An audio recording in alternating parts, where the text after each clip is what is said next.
Humans have been grilling meats for centuries, and nothing says summer in modern times more than backyard barbecues. The word I always use is very elemental. It's just a part of humanity itself is cooking over fire. Especially in the Hmong culture where I come from, like grilling meats is kind of this father to son, handout father to son thing. We spoke with Chef Vang, host of Outdoor Channel's Feral, and guest on Food Network's Stoked. And he offered up some tips for open flame grilling, which is done over charcoal or wood. Wow.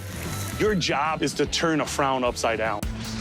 First, he says the setup is crucial. You need to zone your grill by setting up areas of hot, mid, and low temperatures. I just take the coals and I literally just push it all the way to one side. So then one side where there is basically no coals, the middle part where it has a little bit of coals, and the hottest part has that big heaping chunk of coals. What you're really cooking with is you're cooking with the ember. We got this hot half here, you can totally see. Grab your steak, throw it on. That sound, that's the sound you want.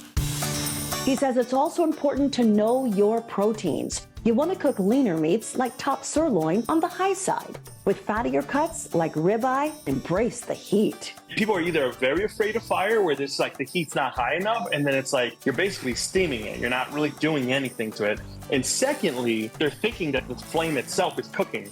But practically, it's actually the worst thing to do, because what you're actually doing is you're burning your food. For chicken, you want to use the low end, but if you like some char, you can move it over to the high side for a minute to finish. He also recommends leaving the skin on. And the beauty of zoning is that you can control that blaze. If you start flaming up, calm down, take your tongue, grab it, and then move it to the cool side and let it sit there until your flames die down. Chef Vang's last tip might surprise you. If you're cooking for a large group, like throwing a backyard barbecue party, use your oven.